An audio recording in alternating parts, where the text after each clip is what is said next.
வணக்கம் தோழர்களே, நான் சுந்தரவள்ளி. வாக்குப்பதிவு முடிஞ்சு 2 நாள் ஆச்சுங்க. ஆனா தேர்தல் ஆணையம் இன்றைக்கும் துல்லியமான வாக்காளர்களுடைய எண்ணிக்கையை தெரிவிக்கல. ஏதோ உள்ளடி வேலை செஞ்சிட்டு இருக்கு தேர்தல் ஆணையம். இதுக்கு இடையில திருப்பூர்ல இந்த வாக்குப்பெட்டிகள்லாம் வைக்கப்பட்டிருக்கிற ஸ்ட்ராங் ரூம், வாக்குப்பெட்டிகள் வைக்கப்பட்டிருக்கிற ரூமுக்கு பேரு ஸ்ட்ராங் ரூம். அந்த ரூம்ல சிசிடிவி ஃபுட்டேஜ்ல குளறுபடி பண்ணி கையங்களமா சிக்கியிருக்கிறாங்க. இன்னொரு இடத்துல பத்திரிகையாளர்கள் ஸ்ட்ராங் ரூம் போனதாகவும் அங்கிருந்த காவல் அதிகாரி கடுமையா சண்டை போடுறாங்க. இது ஒரு பக்கம் பரபரப்பை ஏற்படுத்தியிருக்கிறது. இதை தாண்டி நாங்க எங்க அண்ணனை முதல்வராக்குவோம் சொன்ன தமிழக வெற்றி கழகத்தினுடைய ரசிகர்கள் பலருக்கும் ஓட்டு இல்லாம போச்சு. ஓட்டை கூட செக்அப் பண்ணாம இருக்கிறாங்க. இடையில சின்ன பசங்க அண்ணன் சொன்னார்ல வற்புறுத்துங்க, அண்ணன் சொன்னார்ல காதுல ஊதுங்கன்னு கரெக்டா கீப் அப் பண்ணி பேரண்ட்ஸை டார்ச்சர் பண்ற வீடியோக்கள் அச்சுறுத்துது. தோழர்களே, என்ன நடக்குது தமிழ்நாட்டில்? 2 நாளா தமிழக வெற்றி கழகத்தினுடைய ரசிகர்கள் ஒரே ரீல்ஸ் தான். என்னையா ரீல்ஸ்னா, எங்களால் ஓட்டு போட முடியல, நாங்கள் ரொம்ப மனசு உடைஞ்சிட்டோம், நாங்கள் என்ன பண்ணோம் தெரியுமா அப்படின்னு அழுது வீடியோ போடுறாங்க. ஏன் மனசு உடைஞ்சாங்கன்னு போய் பார்த்தா அவங்களுக்கு ஓட்டு இல்லை. ஏன் ஓட்டு இல்லைன்னு பார்த்தா எஸ்ஐஆரில் ஃபார்மை ஃபில்அப் பண்ணி கொடுத்துருக்குறாங்க.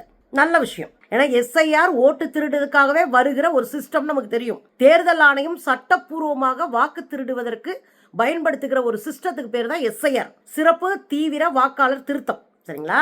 இதை புரிஞ்சுக்கிட்டு தான் எல்லா கட்சிகளும் களத்துல இறங்கி வேலை பார்த்தோம். திமுக கூட்டணி கட்சிகள் பெரும்பாலும் இறங்கி வேலை பார்த்தாங்க. இந்த கட்சி அந்த கட்சின்லாம் வேறுபாடு இல்லை. பழைய எம்எல்ஏக்கள், அதிமுகவின் எம்எல்ஏக்கள் பேட்டி கொடுத்துருக்குறாங்க. திமுக காரங்களும் மற்ற கட்சிக்காரங்களும் எங்களுக்கு உதவி பண்ணி எங்களுக்கு இதை எப்படி பதியணும்னு தெரியல, எப்படி ஃபில்லப் பண்ணணும்னு தெரியல, தப்பாக ஃபில்லப் பண்ணிடக்கூடாதுன்னு அவங்க ஃபில் பண்ணி கொடுத்து எங்களுக்கு வாக்குக்கு உறுதிப்படுத்தி கொடுத்துருக்காங்க அப்படின்லாம் நிறைய வீடியோ வந்துச்சு. அப்போ நம்ம அன்னைக்கு சீரியஸாக இறங்கி பேசிகிட்டு இருந்தோம். சீரியஸாக மக்களை திரட்டணும், சீரியஸாக அவங்களுடைய ஃபார்ம்ஸை ஃபில் பண்ணி கொடுத்து அவங்களுக்கு உதவி செஞ்சோம். அன்னைக்கு எல்லாரும் கேலி பண்ணாங்க, இவங்க உள்ள போய் ஏதோ உள்ளடி வேலை பார்க்க போறாங்கன்னு கூட பரப்புரை பிரச்சாரம் நடந்தது. கடைசியில் என்ன ஆகி போச்சு, இன்னைக்கு இந்த பசங்க நிறைய பேர் வாக்குரிமை இல்லாம தெருவில் நிற்கிறாங்க.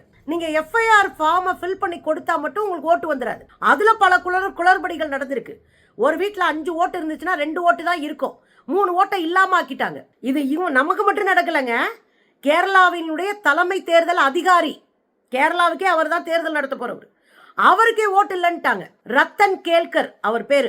கடைசியில் அவரு பல ஆண்டுகளா கேரளாக்காரர். அவரு கடைசியில் அவர் என்ன பண்றாரு, மொத்தமா அவர் கையில் இருக்கிற என்னென்ன ஆதாரங்கள் இருக்கோ அத்தனையும் எடுத்துட்டு போய் தன் மொத்த குடும்பத்தையும் கூட்டிட்டு போய் எஸ்ஐஆர் ஃபார்ம் ஃபில் பண்ணி கொடுக்குற இடத்துல ஆதாரங்களை எல்லாம் காமிச்சு தன்னுடைய பேரை மீண்டும் பதிவு செஞ்சுட்டு வந்தார். ஒரு மாநிலத்தின் தேர்தலை நடத்துகிற ஒரு அதிகாரிக்கு நிலைமை தான். ஸோ எஸ்ஐஆரை நம்ம வான் பண்ணோம். அன்னைக்கு அண்ணன் விஜய் அவர்கள் என்ன சொன்னாரு, எஸ்ஐஆர்ன்றதெல்லாம் கண் தொடைப்புன்ற மாதிரி பேசினார். எஸ்ஐஆரை கொண்டு வந்தது ஒன்றிய அரசு, அதாவது பாஜக மோடி அரசு. அதை திசை திருப்பி திமுகக்கு எதிராக நிறுத்தினார் நம்ம அண்ணன். கடைசியில் அவங்களுக்கே எதிராக போயிடுச்சு. அது இன்னைக்கு பாருங்க எத்தனை பசங்க அசால்ட் அதை டீல் பண்ணி ஓட்டு இல்லாம நிக்கிறாங்க. உங்களுக்கு தான் ஓட்டு குறைஞ்சிருக்கு. இல்ல இன்னொரு விஷயத்த நல்லா சொல்றோம், நீங்க எஸ்ஐஆர் ஃபார்மை ஃபில் பண்ணி கொடுக்கறது மட்டும் இல்ல, அடுத்து உத்தேச பட்டியல் வெளியிட்டாங்க. உங்க பேரெல்லாம் இருக்கான்னு அதுல போய் செக் பண்ணிருக்கணும். அதுல செக் பண்ணாதவங்களுக்கு வீட்டுக்கே கடிதம் அனுப்புனாங்க. அப்படி வராதவங்க நியூஸ்ல அதை பார்த்துட்டு போய் கடிதம் வரலன்னு கேட்டுட்டு நம்ம கையில் இங்கே தான் இருக்கிறோன்ற ஆதாரங்கள்லாம் கொண்டு போய் கொடுத்து 12 ஆதாரங்கள் அதில் ஏதாவது 2 எடுத்துகிட்டு போய் காமிச்சு ஓட்டை உறுதிப்படுத்தியிருக்கணும். இதுங்க பூரா ரீல்ஸை போட்டுட்டு அதில் மைனான ஒரு பொண்ணு சினிமாவில் நடிக்கிறவங்க, அவங்க வீட்டுக்காரர் சொல்கிறாரு, இதில் ஒன்று தாங்க புரியுது, எனக்கு ஓட்டு இல்லை, இவங்களுக்கு மட்டும் ஓட்டு இருக்குது, எனக்கு ஓட்டு இல்லைன்றதுக்கு பின்னாடி எனக்கு ஒன்று தான் புரியுது, அரசு நல்லா வேலை செய்யுது அப்படின்ற மாதிரி அவர் ஒரு வார்த்தை சொல்லியிருந்தார். பாருங்களேன், வரப்போகிற கவர்மெண்ட் அது எந்த கவர்மெண்ட் வருதோ தெரியல, அவங்களாவது கொஞ்சம் இந்த மாதிரி விஷயங்களெல்லாம் பார்த்துக்கணும் அப்படின்றது எங்களோட வேண்டுகோள். எப்படி பழி வந்து விழுகுது பார்த்தீங்களா? களத்தில் நின்று பல பேருக்கு ஓட்டை உறுதிப்படுத்தியது திமுகவும் திமுக கூட்டணிகளும். அன்னைக்கு எல்லாரும் கேலி பண்ணிட்டு இருந்தவங்க இவங்களுக்கு ஓட்டு கிடைக்கல, இவங்க ரீல்ஸை மறக்காமல் போட்டுக்கிட்டு இருக்கிறாங்க எல்லாரும். ஆனால் ஓட்டு இருக்கான்னு உறுதிப்படுத்தாமல் கடைசி நாள் கதறிட்டு இருந்தா என்ன அர்த்தம்? இதுதான் எல்லா தம்பிகளுக்கும். நாள் ஊருக்கு போகணுங்க, ஓட்டு போடுற அன்னைக்கு கிளம்பிக்கிட்டு கதறக்கூடாது. இதெல்லாம் இவங்களுக்கு ஒரு பாடம். அடுத்த தேர்தலில் சரி பண்ணிக்கோங்க. இன்னொரு பெரிய அதிர்ச்சியான ஒரு செய்தி என்னன்னா, அண்ணா சொன்னார்ல, குழந்தைங்க கிண்டச்சாய்க்கு எப்படி நீங்கள் போய் உட்காந்து அடம் பிடிப்பீங்களோ அது மாதிரி அடம் பிடிச்சி உங்கள் தாத்தா பாட்டி அம்மா அப்பா பெரியம்மா பெரியப்பா எல்லாருக்கிட்டையும் அடம் பிடிச்சி ஓட்டு போட வைங்க. இப்படி ஒரு பரப்புரையை என் வாழ்க்கையில நான் கேட்டதில்லை. ஆனால் அது நடக்குது. அண்ணன் சொல்லிட்டாருன்னா அது நடக்குது. வீட்டில் இருக்கிற பிள்ளைங்க, நம்மளுடைய குழந்தைங்க பேரண்ட்ஸை இரிட்டேட் பண்ணுறது இல்லை, சைக்கோ மாதிரி நடந்துக்கிறாங்க. இது ரொம்ப பெரிய ஆபத்தாக இருக்குது. ரொம்ப வருத்தமாக இருக்குது அதை பார்க்கும்போது. நம்ம குழந்தைங்க சரி பண்ண வேண்டிய கட்டாயத்தில் நம்ம இருக்கோம். அந்த பேரண்ட்ஸவே காப்பாற்ற வேண்டிய ஒரு இடத்துல தான் இருக்குது இன்றைக்கு தமிழ்நாடு. ரொம்ப வருத்தமாக இருக்குது. முதல் இந்த வீடியோவை பாருங்களேன்.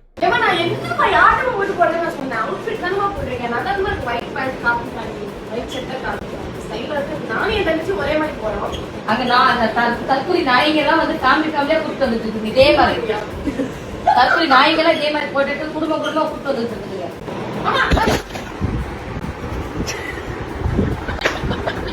பார்த்தீங்கல்ல, இந்த வீடியோ பார்த்தா உங்களுக்கு ஒன்று தெரியுதா? அவங்க அம்மா கோவப்படுறாங்க, இதை என்கிட்ட வச்சுக்கிறாத அப்படின்றாங்க. உனக்கு பிடிச்ச இடத்துல நீ போடு அப்படின்னு அவங்க அம்மா கூடுதலாகவே பேசுகிறாங்க. தற்கொலைங்க இப்படியே ஒரே மாதிரி ட்ரெஸ் போட்டுக்கிட்டு இப்படி ஊரை கெடுத்துட்டு இருக்கீங்கன்னு பேசுகிறாங்க. அவங்க கோவமாக இருக்கும்போது அம்மா விடுமா, உனக்கு பிடிச்ச ஆளுக்கு போடுமான்னு சொல்கிறதா அரசியல். என் பையன் ஒருபோதும் என்கிட்ட வந்து நீங்கள் இவங்களுக்கு தான் போடணும்னு கேட்டதே இல்லை. அதே போல் நான் எங்கள் அம்மாவை இவங்களுக்கு தான் போடணும்னு சொன்னதே இல்லை. ஆனால் டிஸ்கஸ் பண்ணியிருக்கோம், யாருக்கு போட்டால் நல்லது, யாருக்கு போடணும், நம்ம கட்சியில் இருக்கோம், நம்ம கூட்டணியில் இருக்கோம், இதெல்லாம் நாங்கள் பேசுவோம். ஆனால் இங்கே அதுக்கான உரையாடலே இல்லாமல் பேரண்ட்ஸ் மிரட்டுறாங்க, இரிட்டேட் பண்ணுறாங்க, சைக்கோ மாதிரி அப்படி ஃபீல் பண்ணுறாங்க. ரொம்ப வருத்தமாக இருந்தது. இன்னொரு பாப்பாலாம் சோத்துல விஷ வைப்பேன்றாங்க, கொன்று வேண்டுறாங்க, அவங்க அப்பாவை அடிக்க ஓடுறாங்க. ஒரு பொண்ணு பாருங்களேன். எந்த தலையெழுத்து? அந்த தலையெழுத்து முடிஞ்சிருச்சு.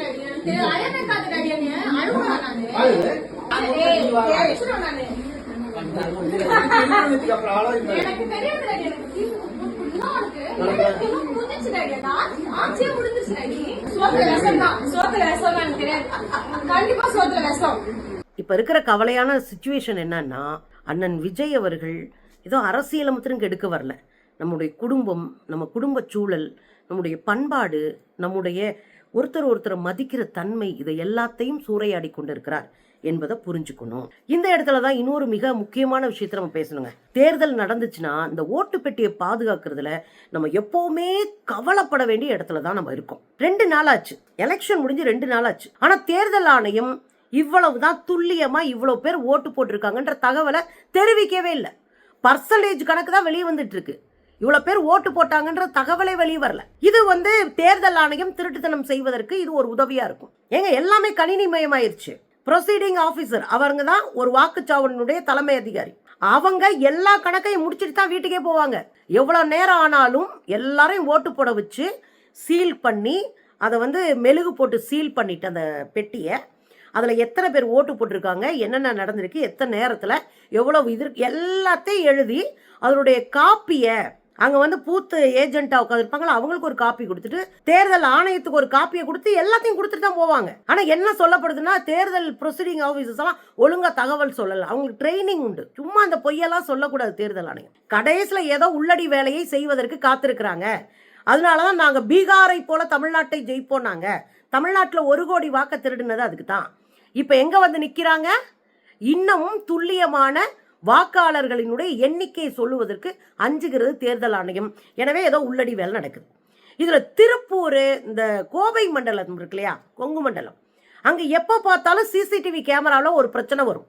அண்ணன் எல்முருகன் அவர்கள் முதல்ல எம்பியா போட்டியிடுகிற போது அவருடைய தொகுதியில் சிசிடிவி கேமரா ஆஃப் ஆயிருச்சு. அரை மணி நேரத்துக்கு கேமரா ஆஃப் ஆகி நம்மெல்லாம் சண்டை போட்டு பயங்கரமா இது பண்ண பிறகு அதை சரி பண்றாங்க. இன்னைக்கு அதே தான் திருப்பூர்ல நடந்திருக்கு.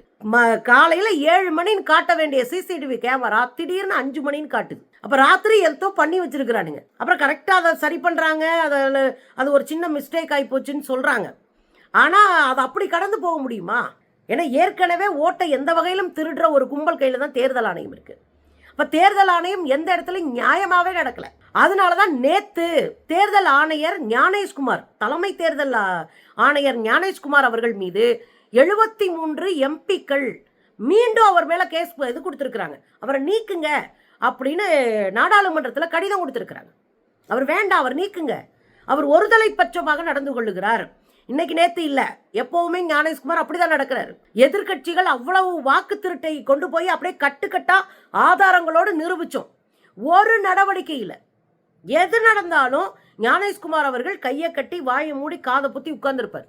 அவர் எதுவுமே அவர் காது போகாது. ஆனா நேத்து ஒரு கடிதம் எழுதியிருக்காரு. யாருக்கு? மல்லிகார்ஜுன கார்கே, காங்கிரஸ் பேர் இயக்கத்தினுடைய தலைவர். அவர் மல்லிகார்ஜுன கார்கேக்கு என்ன சம்மன் அனுப்பப்பட்டிருக்கு?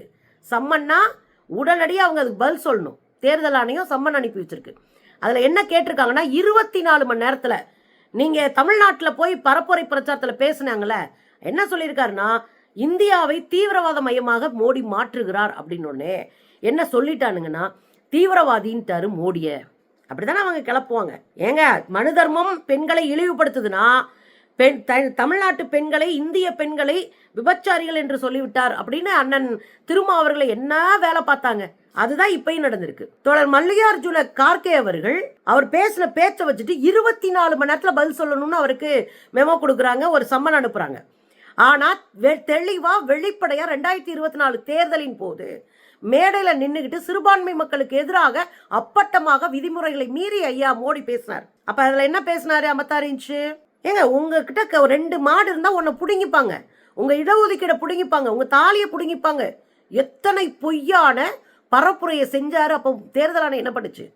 இதே ஞானேஷ்குமார் என்ன பண்ணாரு? வேடிக்கை பார்த்தாரு.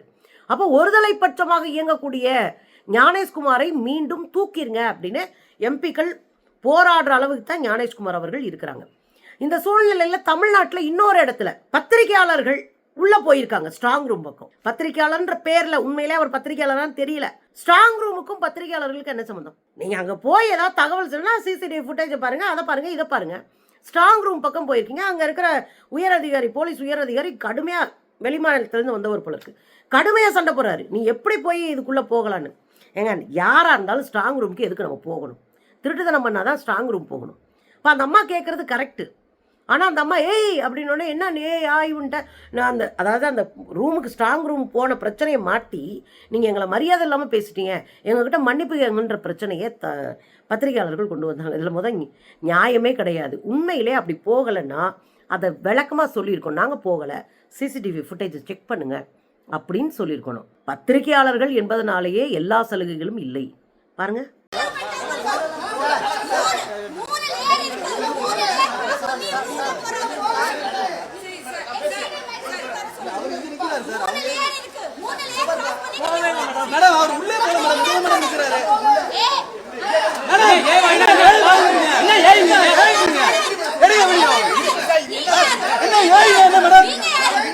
இதுல இன்னொரு முக்கியமான விஷயம் என்ன அப்படின்னா, இன்ன வரைக்கும் துல்லியமான எத்தனை பேர் ஓட்டு போட்டாங்கன்னு தெரியல, சதவீதம் இருக்கு.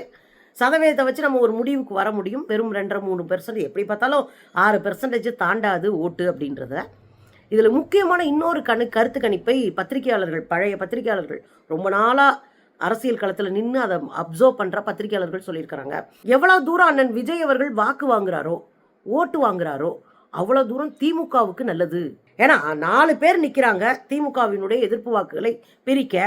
அப்போ 4 பேர் நிற்கும் போது அதில் ஒருத்தர் மட்டும் வாங்கினார்னா மற்றவங்களாம் டம்மி ஆயிடுவாங்க, மற்றவர்கள்லாம் வலிமை குறைஞ்சு போயிடும், அவங்களுக்கு போகிற ஓட்டு குறைஞ்சிரும். அப்போ இது ஆளுகிற கட்சிக்கு, திமுகவுக்கு பெரிய ஸ்ட்ராங்கான ஒன்றா இருக்கும். அண்ணன் விஜய் அவர்கள் எவ்வளவு ஓட்டு வாங்குறாரோ அவ்வளோக்கு அவ்வளவு திமுகவுக்கு நல்லது என்று பத்திரிகையாளர்கள் இன்றைக்கு கட்டுரைகள் எழுதிட்டு இருக்கிறாங்க. எது எப்படியோங்க, அரசியல் தளத்தில் குறைந்தபட்சமான நேர்மையும் அறமும் வேண்டும். தேர்தல் ஆணையத்தை வைத்து தமிழ்நாட்டின் அரசியலை ஒடுக்க நினைச்சா மக்கள் அதை எதிர்த்து நிற்பார்கள்.